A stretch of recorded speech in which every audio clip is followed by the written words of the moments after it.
wassalatu wassalamu ala Rasulillah wa ala alihi wa sahbihi wa mawala wa la hawla wa la quwwata illa billahil azim. Alhamdulillah, di pagi jelang siang ini kita masih bisa berbuat ilmi di tengah-tengah aktivitas kehidupan kita, dan sebuah nikmat yang besar tentunya bisa hadir dan duduk di majelis ilmu. Karena majelis ilmu itu disabdakan Nabi sallallahu alaihi wasallam sebagai Riyadul Jannah, taman daripada taman-taman surga. Seandainya di kota Batam ini ada taman yang sangat indah sekali, kemudian ibu-ibu membawa anak dan keluarga duduk di situ, alangkah senangnya. Itu baru di dunia. Bagaimana kalau seandainya taman yang ibu duduk di situ adalah taman-taman surga?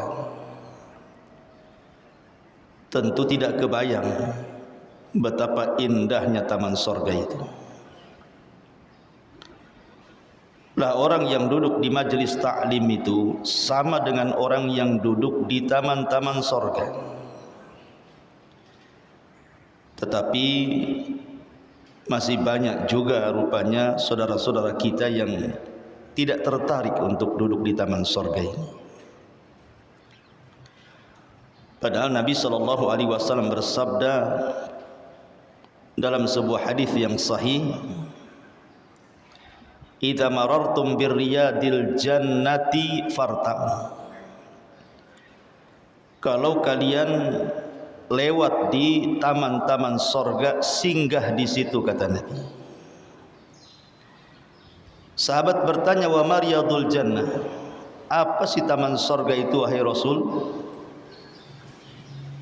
Maka Nabi SAW mengatakan, taman surga itu adalah hilaqul dzikri, orang yang berkumpul dalam rangka berzikir, mengingat Allah Subhanahu wa taala dengan mempelajari mana yang halal, mana yang haram, mana yang boleh, mana yang tidak, dan begitu seterusnya.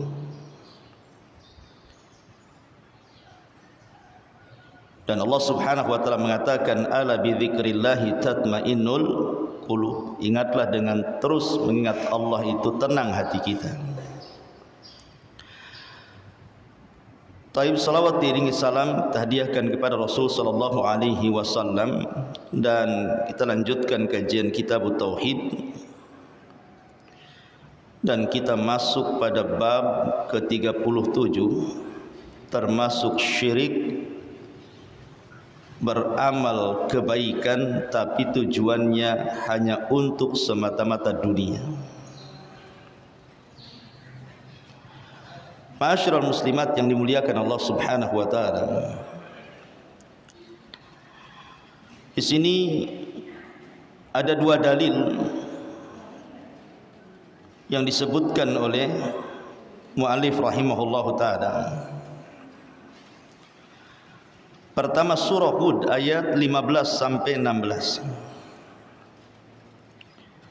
Allah Subhanahu wa taala berfirman, "Man kana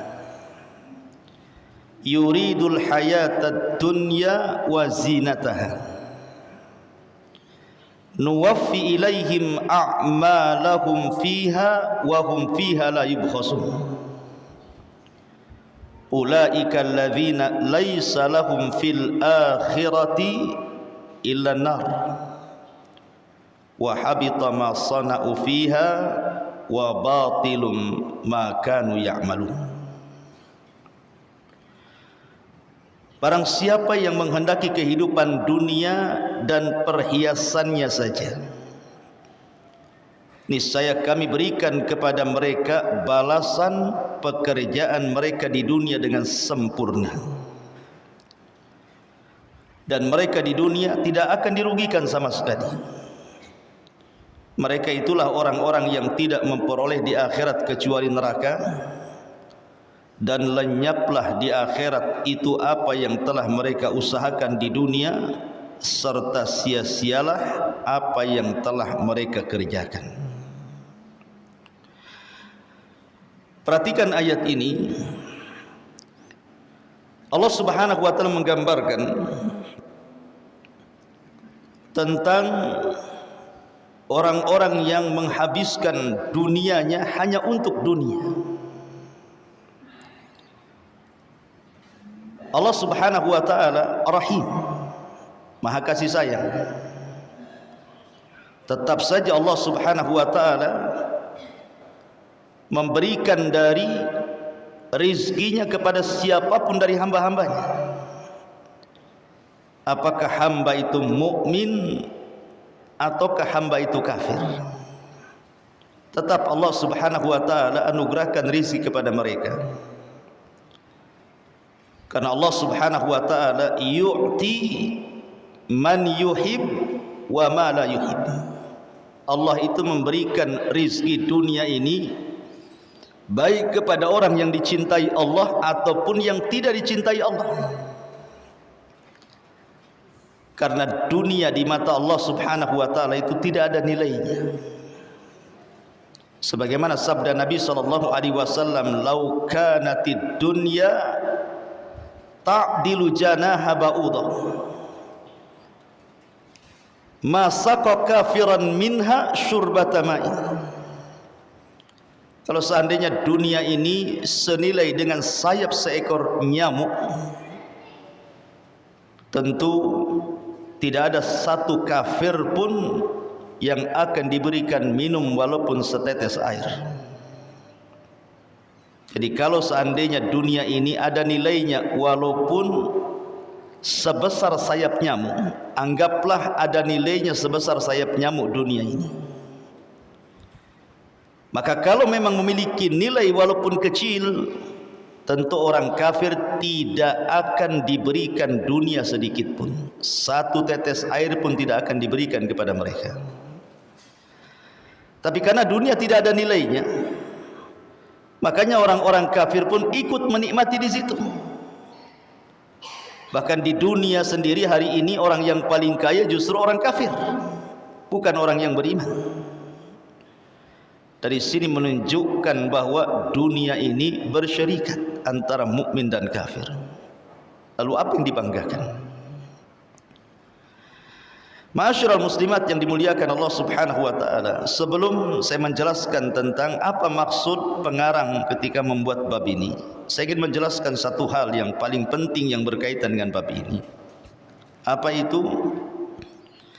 Tentang hinanya sebuah dunia bila dibandingkan dengan kehidupan akhirat. Abdullah ibn Umar radhiyallahu anhu dalam sebuah hadis yang disepakati Bukhari dan Muslim pernah menukilkan sabda Nabi sallallahu alaihi wasallam, "Man fatathu salatul asri faka'annama wutira ahluhu wa maluhu." Barang siapa yang luput tidak solat asar seumur hidupnya satu kali, maka seolah-olah dia ditinggalkan keluarga dan juga seluruh hartanya. Seolah-olah dia tidak punya keluarga, seolah-olah dia punya harta, tidak punya harta seumur hidupnya. Coba perhatikan, mungkin di antara kita, atau kita lihatlah orang-orang awam itu yang mereka tidak peduli dengan sholat. Jangan lagi sholat asar, 5 waktu sholat pun dia tidak sholat. Sholatnya itu nunggu Idul Fitri saja, Bu. Itu pun malu kalau tidak sholat. Itu pun kalau bangun, kalau tidur ya tak sholat. Kenapa kemudian orang-orang ini yang berani meninggalkan solat itu, kok berani dia? Kayaknya enteng saja dia meninggalkan solat itu. Dia tidak paham bahwa satu solat asar ditinggalkan itu sama dengan menghilangkan keluarga dan hartanya selamanya, kecuali dia bertobat kepada Allah Subhanahu wa taala. Kenapa Rasul sallallahu alaihi wasallam mengatakan seperti itu? Artinya kalau dia melaksanakan solat asar,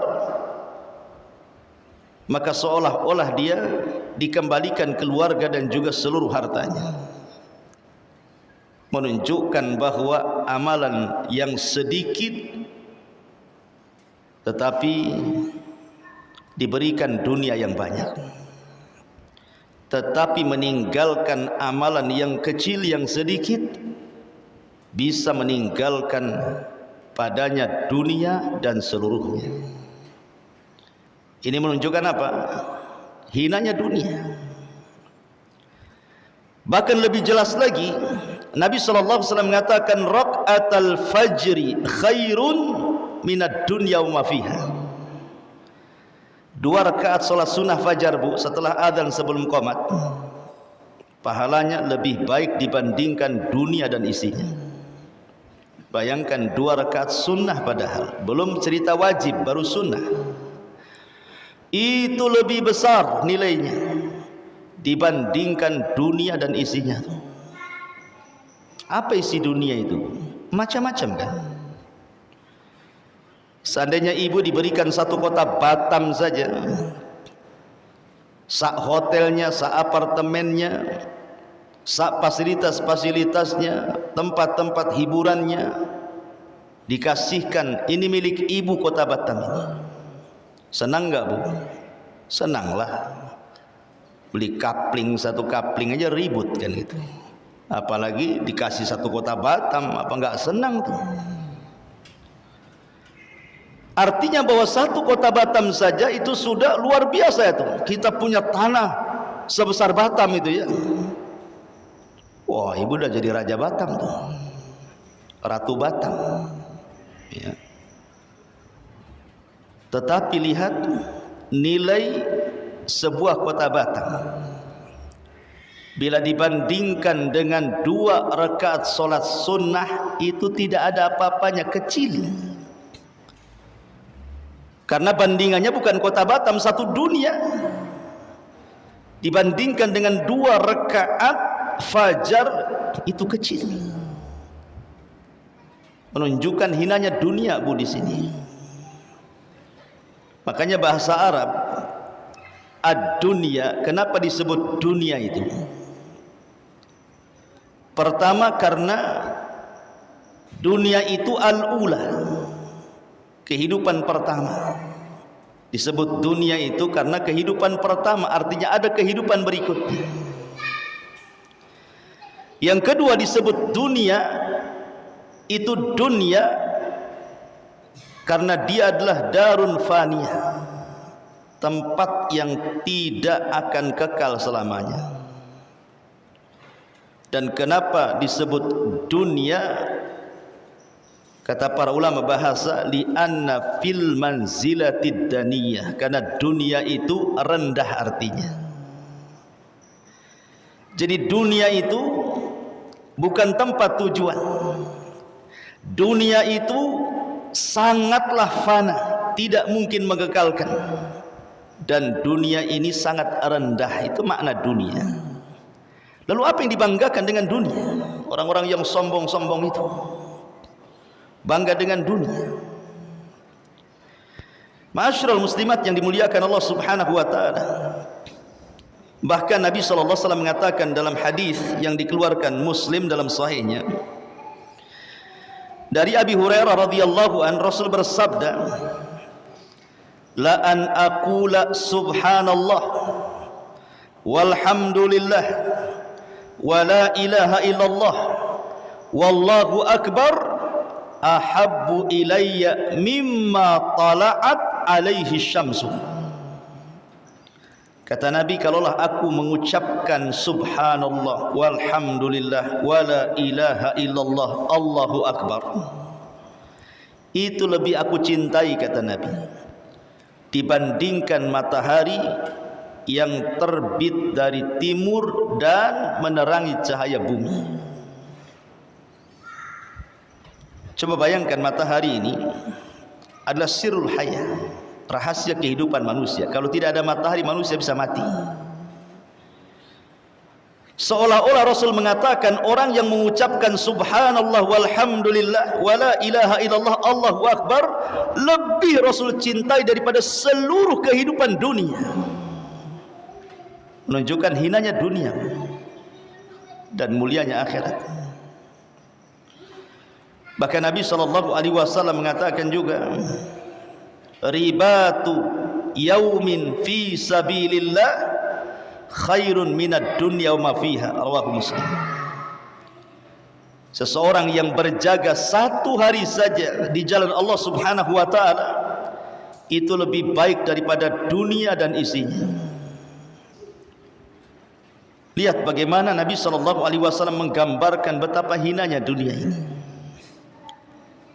Bahkan dalam hadis Jabir radhiyallahu an yang dikeluarkan Imam Muslim, suatu ketika Nabi SAW lewat di sebuah pasar. Tiba-tiba kemudian Nabi SAW mendapatkan bangkai kambing yang putus kedua telinganya.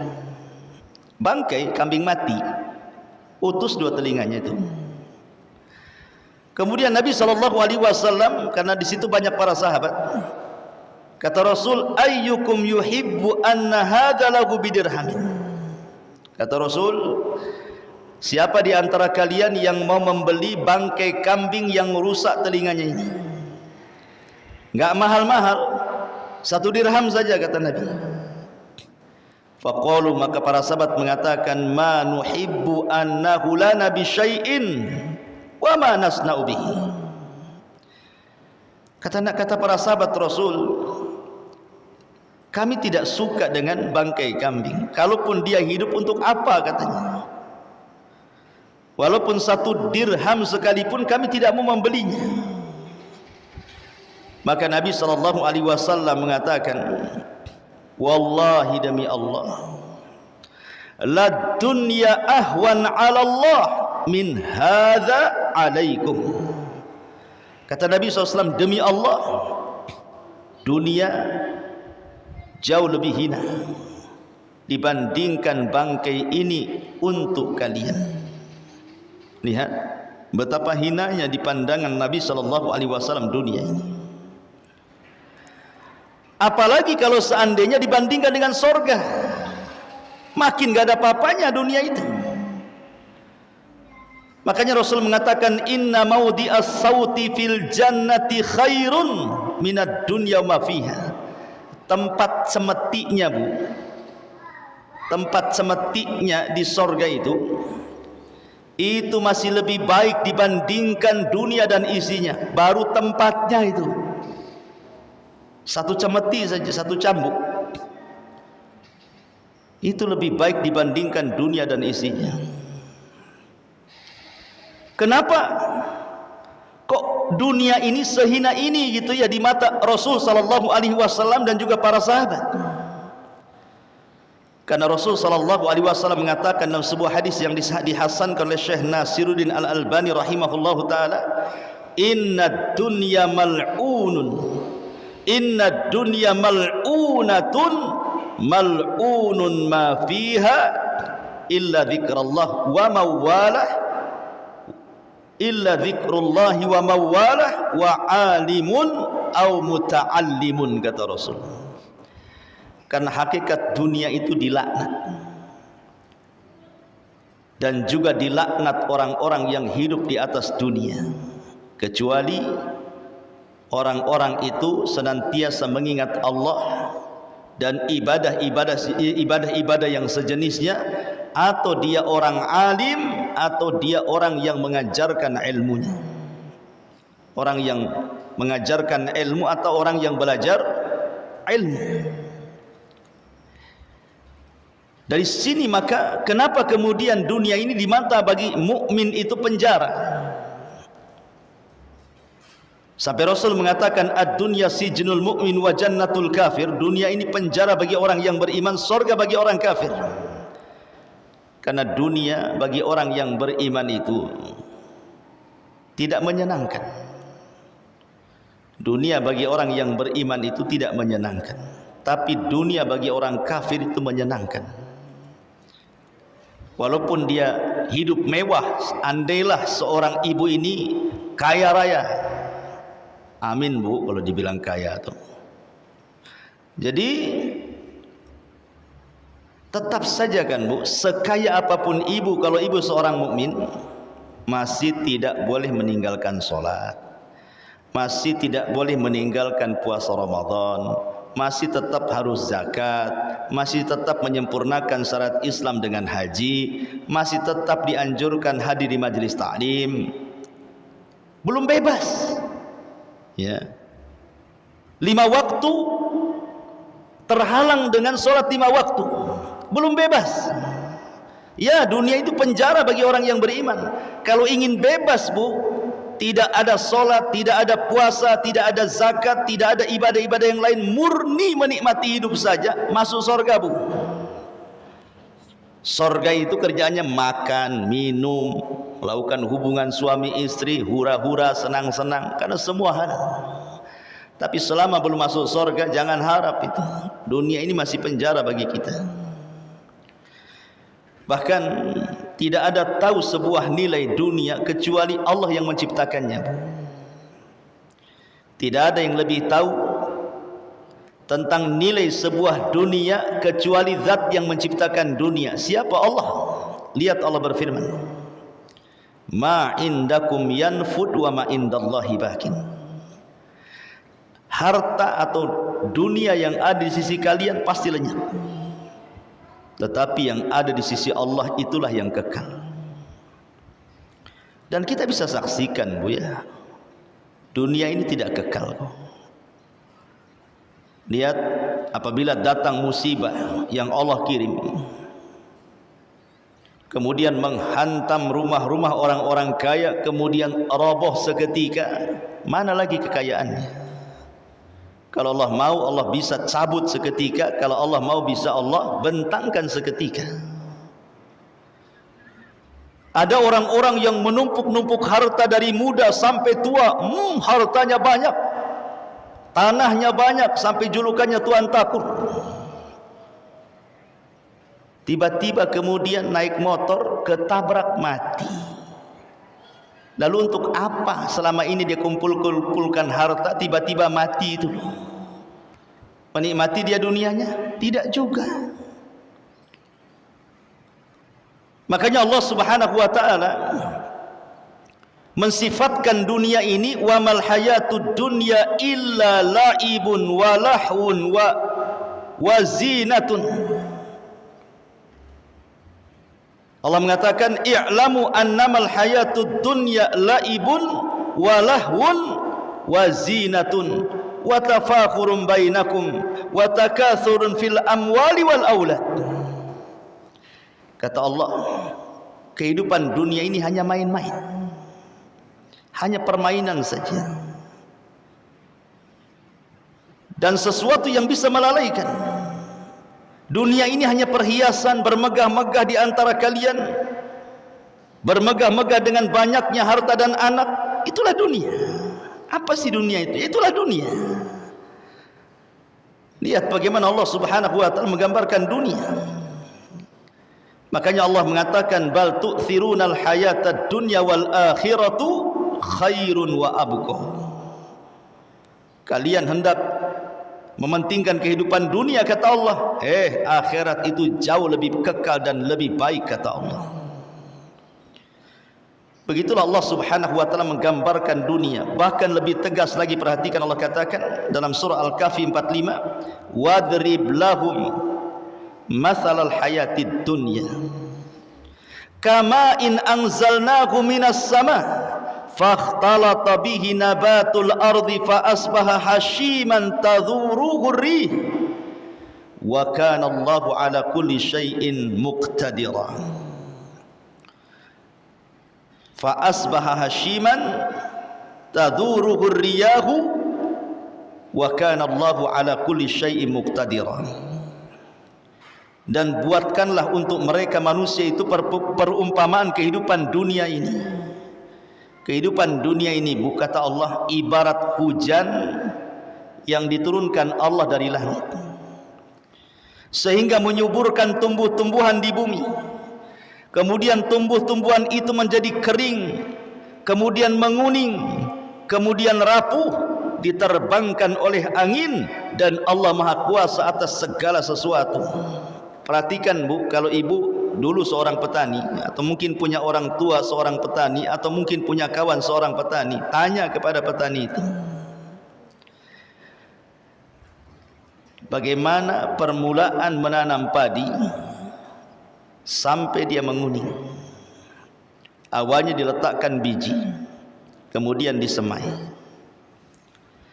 kemudian diletakkan di sawah, kemudian diberi pupuk, akhirnya kemudian dia tumbuh subur, menghijaulah sesaat, kemudian keluar biji-biji beras. Setelah kemudian biji-biji beras itu siap dipanen, menguninglah daunnya. Setelah menguning daunnya, hancurlah daun-daun itu, datang angin, terbang sedikit demi sedikit, akhirnya tidak tersisa yang di sawah itu. Allah ingin menggambarkan bahwa kehidupan manusia itu kurang lebih dengan padi. Awalnya ibu, benih yang dipilih Allah dari sekian juta benih seorang bapak yang dibenihkan kepada ibunya, ibulah terpilih. Jadi pula kemudian lahir ke dunia, masih kecil perlu dirawat, sama dengan bayi. Kalau padi itu kan dirawat juga, dikasih pupuk, dikasih apa gitu. Sama manusia pun dirawat kecil-kecil, kemudian membesar, kemudian menjadi remaja, menjadi dewasa, menjadi tua, balik lagi kayak anak-anak Bu. Akal pun hilang, nyusahkan orang, kemudian inna lillahi wa inna ilaihi rajiun. Ada batasnya manusia itu. Itulah dunia. Makanya saya heran kalau seandainya ada orang yang sudah tua gitu ya, sudah kaya, kok tidak berhenti bekerja ya. Dia kaya, seandainya dia pensiun gitu ya, kekayaannya itu cukup untuk menghidupi dia sampai mati. Tapi rupanya ada istilah tua-tua keladi, makin tua jadi dia. Justru makin tua itu bisnisnya makin kencang dia. Dia enggak nyadar bahwa dia akan mati itu. Baru ketika dia merasakan sakit parah, dekat dengan ajalnya, baru dia nyesal di situ. Apa harus menunggu seperti itu? Nunggu haraman mufannida, nunggu pikun dulu gitu ya. Makanya Rasul mengatakan badiru bil amal, bersegera beramal. Karena dunia ini sifatnya melalaikan. Dunia ini sesuatu yang tidak akan puas dicari. Makanya nanti ada hadis yang kita akan baca, ta'isa abdud dinar wa ta'isa abdud dirham. Celaka hamba dinar dan dirham. Ya. Ma'asyiral muslimat yang dimuliakan Allah Azza wa Jalla. Bahkan ada satu kisah daripada Nabi Musa ketika belajar kepada Khidir. Apa kisahnya Bu? Jadi suatu ketika Nabi Musa itu naik perahu bersama Khidir, Nabi Allah Khidir. Tiba-tiba kemudian ada burung terbang, kemudian nuki dan patuknya itu mengenai air lautan. Kemudian dia meneguk air itu dalam paruhnya, kemudian terbang lagi. Kata Nabi Khidir kepada Musa, wahai Musa, tidakkah kau lihat burung itu yang dengan patuknya kemudian meneguk air dan diletakkan di paruhnya kemudian terbang? Kata Musa, iya, aku melihatnya. Maka Khidir menasihati Musa. Kata Khidir, ma naqasa ilmi wa ilmuka ya Musa min ilmillah illa mithlu ma naqasa hadal usfuru minal bahri. Musa, seandainya pengetahuan yang aku ketahui dan pengetahuan yang Allah ajarkan kepada kamu itu hanya seperti burung usfur yang meneguk air, kemudian diletakkan di paruhnya, kemudian terbang. Air yang di paruh burung itulah ilmu yang diperebutkan manusia di dunia ini. Sementara ilmu Allah itu luas, seluas-luasnya ibarat lautan. Dengan ibarat begini, lihat bagaimana ilmu yang diberikan kepada manusia di dunia itu hanya setetes saja, Bu, dibandingkan ilmu Allah yang sebentang lautan itu. Tapi dengan setetes itulah jadilah orang dokter dengan kecerdasannya, jadilah dia insinyur dengan kecerdasannya, jadilah dia profesor, jadilah dia penemu, jadilah dia orang cerdas, jadi ulama, jadi peneliti. Lihat, menunjukkan apa? Sedikit yang Allah berikan kepada kita itu, dan luas yang Allah miliki. Makanya Nabi SAW bersabda dalam sebuah hadis yang dikeluarkan Imam Muslim, mad dunya fil akhirati illa mithlu ma yaj'alu ahadukum usbu'ahu fil yammi falyanzur bima yarji. Kata Rasul, permisalan dunia dibandingkan dengan akhirat itu sama dengan orang yang meletakkan jari di lautan. Ibu main-main ke Barelang, ke pinggir lautan itu, letakkan jari, selupkan di air lautan, kemudian angkat. Pasti di ujung jari itu kan ada air yang menetes. Kata Rasul, permisalan dunia dengan akhirat itu sama dengan salah seorang di antara kalian menyelupkan telunjuknya ke lautan, kemudian lihat apa yang terjadi. Cuman satu tetes saja. Itulah yang diperebutkan manusia, satu tetes itu. Ya. Artinya bahwa apa yang di sisi Allah itu jauh lebih kekal dan lebih baik. Allah mengingatkan itu, jangan terlena dengan kehidupan dunia. Saya akan contohkan beberapa kisah biar menarik, Bu, ya. Abu Bakar Siddiq radhiyallahu anhu ketika menjadi khalifah pertama setelah meninggalnya Rasul, dia banyak membebaskan negeri-negeri sampai ke negeri Romawi dan juga Persia. Walaupun tidak dikuasai seutuhnya, tapi sudah sampai ke sana. Artinya banyak ghanimah, harta rampasan perang, kemudian harta melimpah, luar biasa. Tetapi ketika Abu Bakar meninggal dunia, apa kata Aisyah radhiyallahu anha? Mata Abu Bakrin fama taraka dinaran wala dirhaman wa kana qad akhadha qabla dhalika ma lahu fa alqahu fi baitil mal. Subhanallah, kata Aisyah, ketika Abu Bakar meninggal dunia, Abu Bakar tidak meninggalkan satu dinar ataupun dirham pun dalam kantongnya. Karena sebelum dia meninggal, kekayaannya semua sudah dititipkan di Baitul Mal. Begitulah Abu Bakar meninggal tidak membawa satu dinar dan dirham sekalipun, karena tahu bahwa dunia ini tidak ada nilainya di mata Abu Bakar, dan karena tahu bahwa soalan yang kelak akan diberikan oleh Allah kepada para pemilik harta itu bukan satu soalan, tapi dua soalan.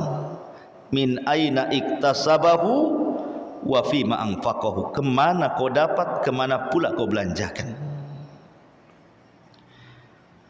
Bahkan ada seorang gubernur, Bu, di zaman para sahabat, di zaman Umar bin Khattab, namanya Sa'id ibnu Amir. Catat, Sa'id ibn Amir. Sa'id ibn Amir ini seorang yang sangat zuhud. Ketika Umar menjadi khalifah, Sa'id ibn Amir ini datang kepada Umar dan menasihati. Di antara nasihatnya, ya Umar, aku berpesan kepadamu, jangan takut kecuali kepada Allah. Jangan takut kecuali kepada Allah. Dan jangan takut manusia untuk mencari kepentingan kepada Allah. Kemudian banyak nasihat-nasihatnya. Umar sempat berat dengan nasihat itu dan mengatakan, ya Sa'id, wa man yastati dzalik, mana bisa aku lakukan nasihatmu itu. Tapi Sa'id ibn Amir meyakinkan bahwa Umar bisa. Melihat keikhlasan daripada Sa'id ibn Amir ini, akhirnya Umar pun memaksa dia untuk menjadi qadhi, gubernur di Himsah, di Syam. Tapi dia tolak, enggak mau. Akhirnya Umar marah dan mengatakan, waihakum wada'tum hadal amri fi unuki, celaka engkau. Engkau yang meletakkan aku menjadi pemimpin, tapi engkau pula tak mau diperintah, katanya. Akhirnya kemudian Umar pun mengatakan, kau harus jadi gubernur Himsah. Terpaksalah akhirnya kemudian Sa'id ibn Amir ini jadi gubernur di Himsah. Setelah waktu berlalu, dia jadi gubernur di Himsah, dicintai rakyatnya karena keadilannya. Himsah ini suatu ketika terkena pacaklik hebat, sehingga banyak terjadi kelaparan di mana-mana. Akhirnya untuk memulihkan ekonomi Himsah, diutuslah orang pilihan, orang-orang yang terpercaya untuk menghadap kepada Umar di kota Madinah dan menceritakan kepada Umar tentang kondisi Himsah. Siapa tahu Umar bisa memulihkan ekonomi yang ada di Himsah.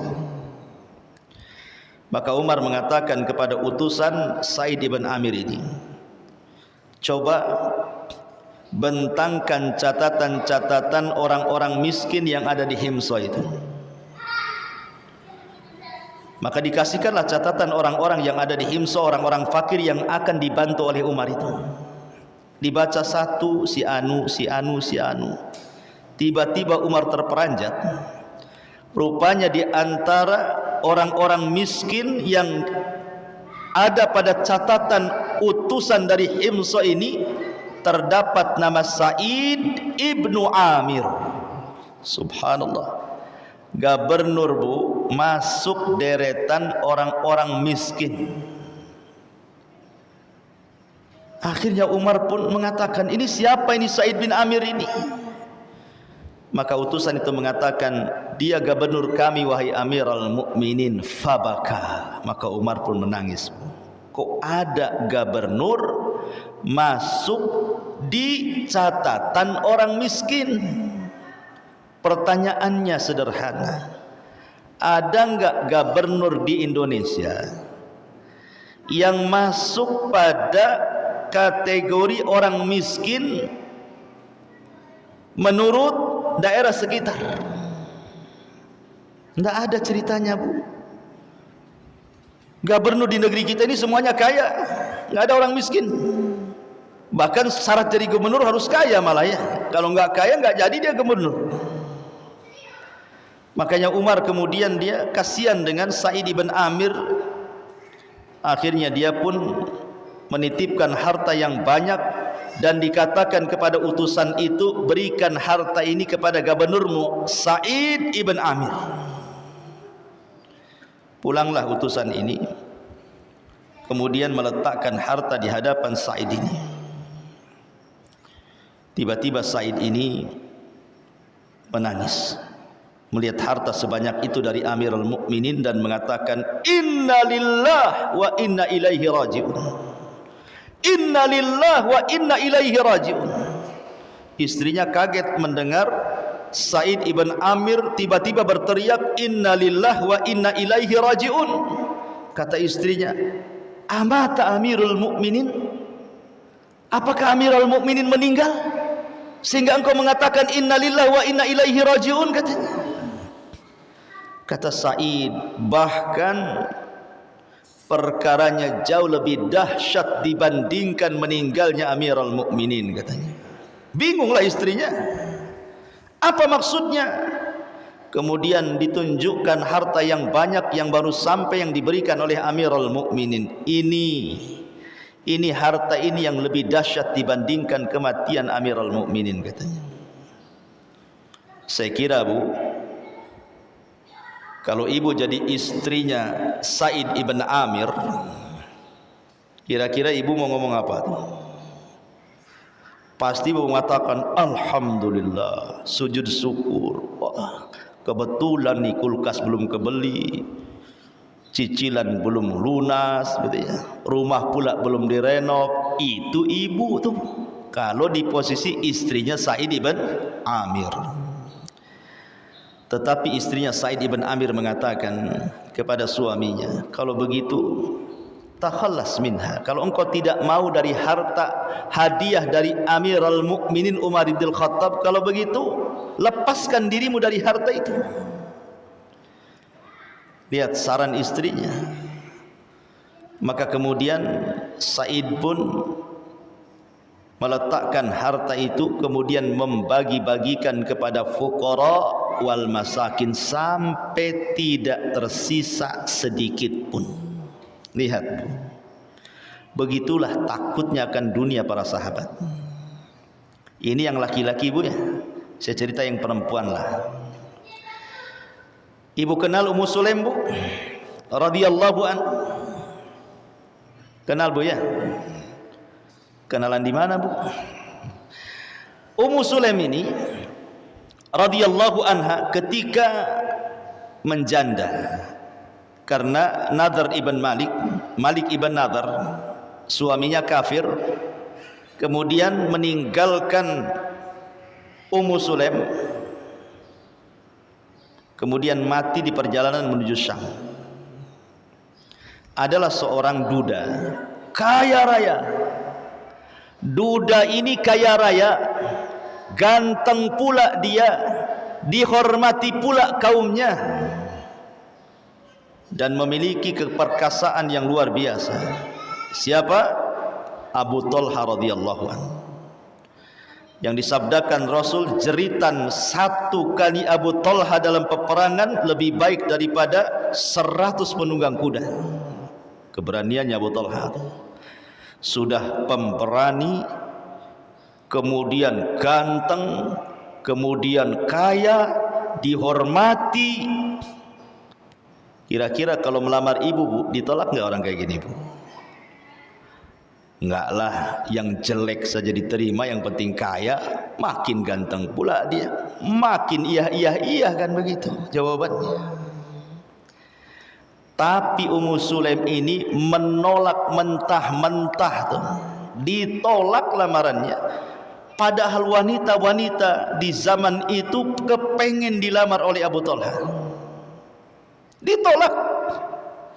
Padahal Ummu Sulaim ini hidupnya susah setelah meninggalnya suaminya tuh. Apa yang menjadikan Ummu Sulaim menolak lamaran Abu Talha tuh, yang ganteng, yang kaya, yang terhormat itu? Rupanya cuma satu alasannya, Bu. Karena Abu Talha kafir, itu saja. Coba dia muslim, mau dia? Ya. Itu yang menyebabkan Ummu Sulaim tak mau menerima lamaran siapa? Lamarannya Abu Talha.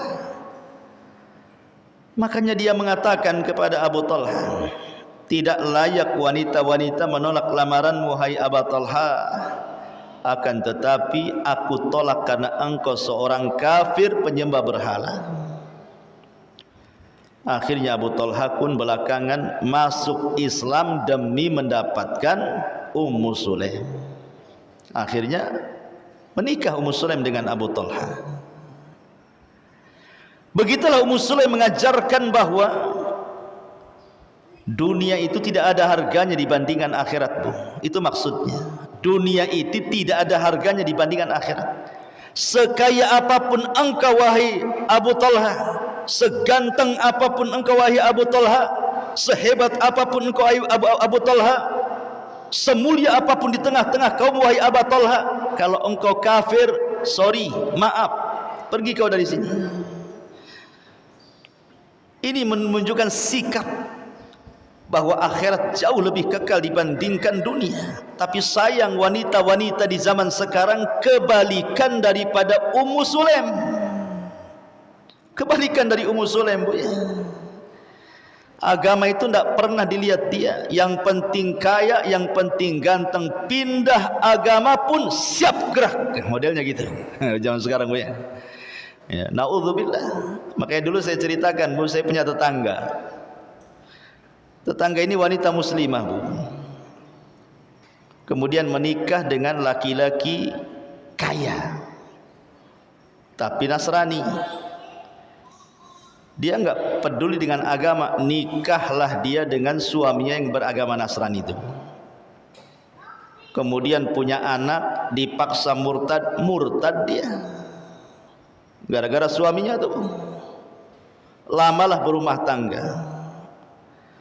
Tiba-tiba suaminya selingkuh, Bu. Selingkuhnya pula sama wanita muslimah. Kemudian mau nikah dengan dia, tapi wanita muslimah ini mengatakan, saya tidak mau menikah dengan kamu sampai kau jadi mu'alaf, katanya. Akhirnya nikah dia dengan wanita muslimah ini, kemudian menjadi mu'alaf. Dengar nikah, minta cerai istri pertamanya.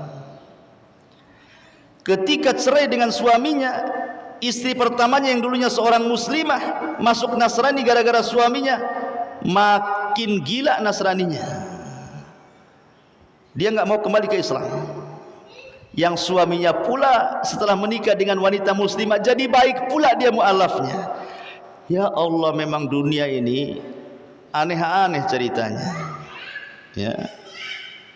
Lihat bagaimana dia bisa mengorbankan agama hanya dunia yang hina ini, Bu. Karena dia tidak paham bahwa dunia ini sangat hina di mata Allah, di mata Rasulnya, dan di mata salafun saleh. Satu lagi cerita, ya. Jadi ada seorang sahabat namanya Abdullah ibn Amr ibn As. Abdullah ibn Amr ibn As radhiyallahu anhu.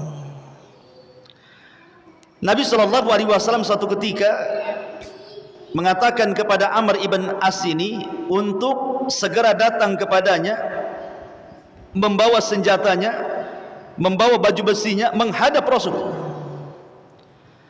Maka kemudian menghadaplah Amr bin As ini kepada Nabi SAW. Kata Nabi SAW, ya Amr, saya ingin mengutusmu menjadi pemimpin pasukan dalam Sariyah. Pasukan yang tidak dipimpin Nabi disebut Sariyah. Engkau akan diutus untuk menyerang Bani Fulan dan Fulan, dan saya pastikan kau akan menang, dan engkau akan mendapatkan harta rampasan perang yang begitu melimpah. Pergi wahai Amr. Kata Amr bin As mengatakan kepada Rasul, aku ini masuk Islam bukan karena mencari harta dunia, tidak. Tetapi aku masuk Islam itu betul-betul ingin beragama Islam dan tidak mau pisah darimu. Jadi ketika Rasul menceritakan akan mendapatkan harta rampasan perang itu, dia mengatakan, ya Rasul, bukan itu yang aku cari setelah aku masuk Islam. Aku hanya ingin dekat dengan kamu saja. Maka kemudian Rasul memuji Amr ibn As dan mengatakan, ya Amr, ni'mal malus salihu li rajulin salihi. Wahai Amr, sebaik-baik harta itu adalah harta yang dipegang orang soleh. Sebaik-baik harta apabila dipegang orang soleh. Seburuk-buruk harta apabila dipegang orang jahat. Jadi kesimpulannya tadi, Bu, yang kita ceritakan dari awal sampai akhir, bahwa Harta itu sesuatu yang hina dibandingkan dengan akhirat. Lalu apa yang mau dibanggakan dengan harta? Apalagi sampai menyombongkan dengan harta. Qarun, manusia yang paling kaya, tidak ada manusia sekelas Qarun hari ini. Tetapi Allah katakan wa khasafna bihi wa bidarihil ardh, kami tenggelamkan Qarun seharta-hartanya. Fir'aun yang sombong dan mengatakan alaysa li mulku Misra wa hadhil anharu tajri min tahti, bukankah aku raja Mesir dan seluruh sungai-sungai dan lautan Mesir di bawah kakiku, kata Fir'aun. Sombong dia. Karena sombongnya Allah katakan wa aghraqna ala fir'auna wa antum tanzurun, kami tenggelamkan Fir'aun dan pasukannya dan kau bisa melihatnya. Namrud, siapa yang tidak kenal Namrud? Raja yang paling kaya, sombong, ngaku Tuhan. Kemudian Allah utus seekor nyamuk masuk di hidungnya, bersarang di kepalanya 40 tahun.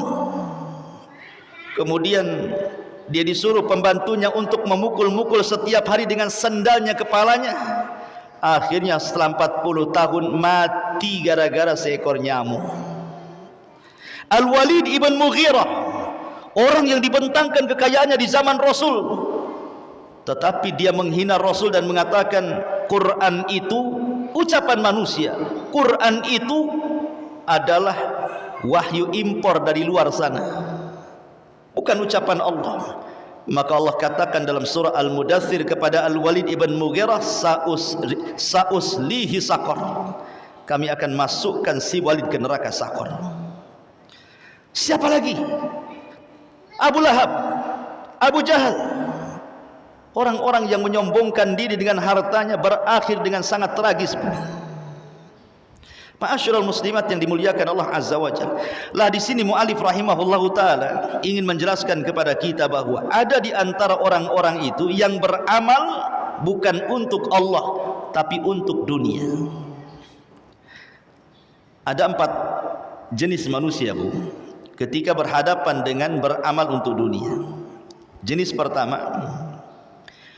adalah orang yang beramal saleh. Mungkin dia sedekah, mungkin dia salat, mungkin dia zakat, mungkin dia infak, mungkin dia haji, mungkin dia baca Quran, mungkin dia zikir. Semua kebaikannya, semua amal saleh. Tetapi ketika melakukan amal itu tidak ada keikhlasan sedikit pun. Ketika beramal soleh itu tidak menghendaki kehidupan akhirat atau pahala akhirat sedikit pun. Dia hanya ingin dengan amal-amal soleh itu tujuannya dunia saja, supaya terjaga hartanya, supaya terjaga bisnisnya, supaya terjaga keluarganya, supaya dunia-dunianya tidak hilang. Maka orang yang seperti ini adalah orang yang difirmankan di dalam surat yang kita baca, Hud 15:16, ulaika laisa lahum ulaika alladzina laisa lahum fil akhirati illan nar. Orang seperti ini tidak lain dan bukan kecuali di akhirat dimasukkan ke neraka, karena tujuannya enggak ada ikhlas-ikhlasnya, murni tujuannya dunia saja. Seperti dia menjadi muazin, dia tidak ingin mengambil pahala azannya, dia tidak ingin ikhlas dengan azannya, murni dia bekerja dengan azannya, ingin dapat gaji. Dia jadi imam juga sama. Dia baca Quran sampai melambung-lambung, melantun-lantun suaranya demi tujuan supaya dia tenar, syuhra dan begitu seterusnya. Enggak ada akhirat-akhiratnya sedikit pun. Maka kelompok yang pertama ini enggak akan dapat di akhirat kecuali neraka. Kelompok yang kedua ini lebih parah dibandingkan yang pertama. Apa itu? Dia sholat, dia haji, dia sedekah, dia baca Quran, dia jihad, dia melakukan amal ibadah murni karena riya. Kalau yang pertama itu kan murni karena cari dunia, Bu. Kalau yang kedua murni karena riya. Apa bedanya? Kalau riya itu dia melakukan sesuatu tidak dapat dunia, cuman dapat omongan orang saja. Oh, si fulan bagus, si fulan soleh, si fulan solehah. Oh, itu ahli solat, si ibu itu ahli solat, si ibu itu ahli puasa. Ya, dapat omongan orang aja, itu riya namanya, Bu. Riya itu hanya ingin dapat omongan orang. Tapi kalau beramal karena dunia, dia masih mending mendapatkan dunia, walaupun tidak dapat akhirat kan dia dapat dunia dia. Jadi muazin murni karena ingin gajinya saja. Jadi imam murni karena ingin gajinya saja. Jadi dai murni karena ingin gajinya saja. Jadi nggak ada semata-mata untuk akhirat itu. Tapi kalau riya sudah nggak dapat dunia, akhirat pun tak dapat. Nah, itulah riya namanya. Karena kan hanya omongan orang aja. Oh, hanya pujian-pujian saja. Makanya ini lebih dahsyat dibandingkan yang pertama. Kemudian yang ketiga, kelompok yang ketiga, orang yang beramal saleh. Orang yang beramal saleh, dia mencampur adukan niat. Niatnya karena Allah, tetapi juga karena dunia. Kenapa ibu haji? Ya sekalian. Nah, di harga emas di Arab itu murah, Ustaz. Karatnya tinggi-tinggi itu. Kalau dijual di Indonesia kan untung, balik saya modal haji katanya. Nah, itu ya. Jadi dia berserikat tuh niatnya tuh. Niat haji plus ingin jadi peniaga. Lihat kata ulama. Kalau niat awalnya lillah karena Allah, Bu. Memang hajinya karena Allah ingin menyempurnakan rukun Islam. Itu awal niatnya. Kemudian berniaganya ini ikut saja. Ya, kalau sampai di sana ditakdirkan ada emas murah saya beli. Kalau tak ada ya sudah nggak apa-apa. Niat saya kan haji. Ah, gitu ya. Berarti di sini dunia mengikuti akhirat. Kata ulama nggak apa-apa. Yang seperti ini nggak apa-apa. Tapi mengurangi pahala. Ya. Yang seperti ini tidak ada masalah. Mengurangi pahala. Lain kalau seandainya dia haji lillahi ta'ala karena Allah. Allah takdirkan di Mekah ada pula orang yang nawari emas. Mau nggak emas murah? Itu kan di luar dugaan karena nggak ada niat untuk beli emas, Bu ya.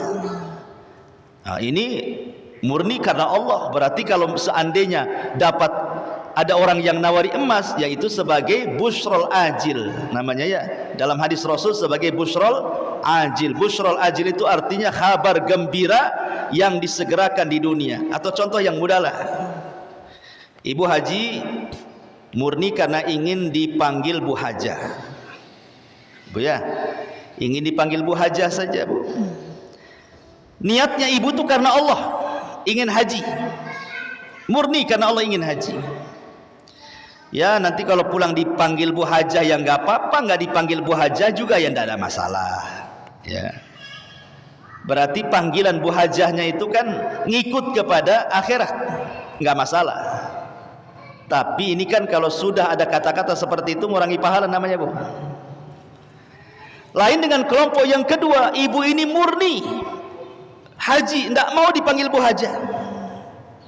Karena sholat aja tidak mau dipanggil Bu sholat kan, sama-sama rukun Islam tuh. Ya, tiba-tiba pulang dari haji, ibu sudah nutup-nutupi hajinya, sudah pakai cadar, nggak tahu siapa ibu kan. Betul-betul ikhlas. Orang kalau bisa jangan tahulah ibu itu haji. Tiba-tiba pulang, kok tetangga pada tahu Bu Hajah, Bu Hajah. Nah, berarti itu kan di luar dugaan, Bu. Itu namanya busrol ajil. Busrol ajil itu artinya kabar gembira yang segerakan di dunia. Ini tidak ada masalah. Ya, jadi itulah 4 kelompok yang terjadi dengan orang yang beramal soleh karena tujuan dunia.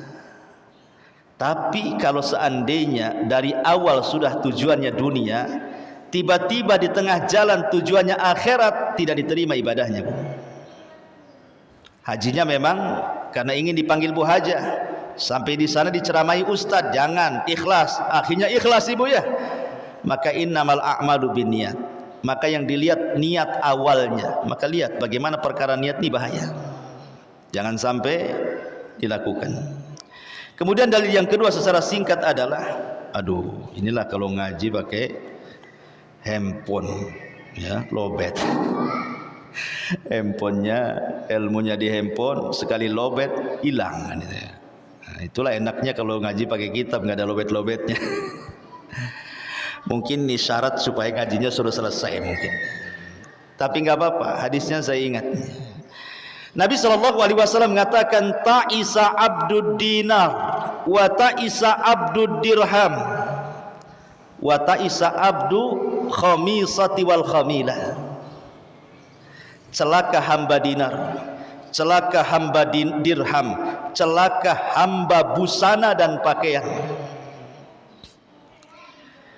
Apa yang dimaksud hamba dinar, hamba dirham, hamba busana, hamba pakaian, dan hamba-hamba yang lain itu? Terkadang Bu, ada orang tujuannya baik ketika mencari dunia. Coba aku kaya, ini masjid di Daul Ilmi ini sudah ku tingkat. Itu tujuannya ya Bu ya. Akhirnya kemudian mulailah bekerja 10 tahun kaya raya. Lupa tuh dengan masjid Daul Ilmi itu. Niatnya menguasai harta, sudah punya harta, harta pula menguasai dia. Itu disebut abdu dinar namanya. Harta yang menguasai dia. Ataupun contoh abdu al-khamisah, hamba pakaian. Kalau ibu kemudian sehari-hari dari pagi sampai malam, dari malam sampai pagi, dari pagi sampai malam lagi, dan begitu seterusnya, yang diingat pakaian yang dilihat di Tokopedia. Ibu buka handphone, nampak ada model baru tuh pakaian tuh Bu. Mantap nih, cadarnya aja banana, terbaru, ada rendanya, cakep, artis pun pakai umpamanya. Jadi kepikiran Bu ingin punya, tapi tangan tak sampai, tak ada duit. Jadi setiap hari berpikir, kapan aku ingin punya jubah itu, kapan aku ingin punya busana muslim itu. Sampai ke bawah mimpi Bu, sampai ke bawah mimpi. Dalam mimpinya betul-betul ibu dapat uang, beli pula baju itu. Pas bangun tidur Bu, rupanya tak ada pula, namanya mimpi. Besoknya kepikiran, akhirnya kemudian dihasutlah suami. Bang, tengok bang, cakep nggak nih bang? Kata suaminya, baguslah. Kayaknya harus belilah kita bang. Nah, itu mulai ya Bu ya. Ini kalau orang pikirannya ke satu titik, itu yang dipikirkan, berarti ibu itu hamba busana Bu. Ada orang yang hamba handphone, ada juga hamba handphone Bu. Handphone dah jelek nih, ada terbaru, beli lagi. Belum rusak tuh handphonenya, ada yang terbaru, jual, beli lagi. Terus seperti itu hamba handphone namanya. Ya. Ada hamba motor gitu. Ada juga hamba motor itu. Beli motor, baru setahun jual lagi, beli lagi. Terus saja model terbaru, model terbaru. Nah, itu hamba motor tuh. Ya. Ada juga hamba tas. Ibu kena goyah, nampak pula toko tas itu ya, cantik-cantik tuh tasnya. Kapan aku punya, kapan aku punya. Terus lagunya sampai seminggu, kapan aku punya Bu judulnya. Itu hamba tas ya. Jadi hamba-hamba dunia itu, hamba dinar, hamba uang, hamba tas, hamba pakaian, hamba perempuan, hamba kendaraan, hamba-hamba semuanya hamba. Di sini menunjukkan bahwa dunia itu terkadang menundukkan pelakunya, sehingga dibuatnya orang yang mencari itu menjadi hambanya. Dan kalau sudah sampai tingkat itu, ta'isa kata Rasul. Apa ta'isa itu? Celaka. Kalimat ta'isa ini kata ulama boleh jadi dalam bentuk doa, boleh jadi dalam bentuk khobar. Kalau dalam bentuk khobar artinya Rasul mendoakan mudah-mudahan celaka tuh hamba-hamba yang seperti itu.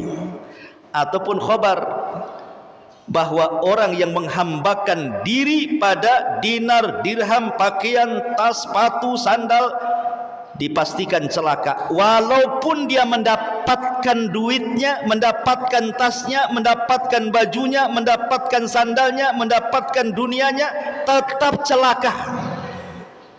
Itu kalau di makna khabar. Kok tetap celaka Ustaz? Ya, tetap celaka.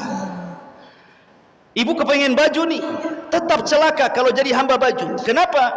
Karena kalaupun sudah didapat baju itu Bu, nanti ibu kepengen baju yang lain. Habis dibeli baju yang lain, kepengen baju yang lain lagi. Sampai kapan menghambakan diri kepada baju itu? Makanya dianggap celaka, karena ada dua yang tidak akan puas dicari manusia, dunia dan ilmu. Gak akan puas selamanya akan menghambakan, kecuali orang-orang yang beriman, beramal saleh, saling menasihati dengan kebenaran dan juga saling menasihati kesabaran. Wallahu a'lam bishawab. Ini yang bisa saya sampaikan.